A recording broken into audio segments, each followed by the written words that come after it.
सर्वांना माझा नमस्कार. माझे नाव राजश्री किशोर देवरे. इयत्ता 7वी तुकडी य.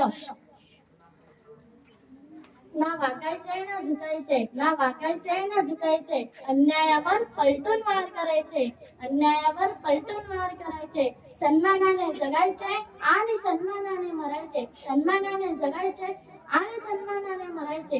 अशी शिक्षण देणाऱ्या राजमाता जिजाऊ यांची आज जयंती. 12 जानेवारी 1598 रोजी बुलढाणा जिल्ह्यातील सिंदखेड राजा येथे झाला. त्यांच्या वडिलांचे नाव लखुजीराव जाधव व आईचे नाव म्हाळसाबाई असे होते. शहाजी राजे भोसले यांच्याशी जिजाबाईंचा विवाह झाला.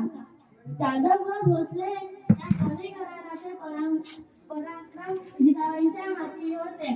रयतेवर होणारा अन्याय अत्याचार पाहून जिजाबाईंना नेहमी वाटत असे की आपल्या लोकांचे राज्य असायला हवे. हिंदवी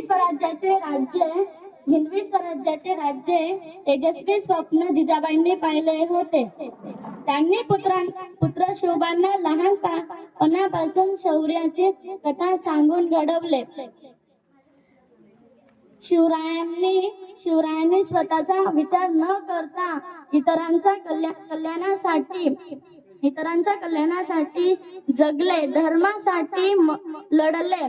जाता जाता एकच सांगते, अंगणातले तुळस, गोठ्यातली गाय आणि घरातली माय यांच्यावर जर कोणी वाकडी नजर टाकली त्याचा गय केल्याविना राहणार नाही.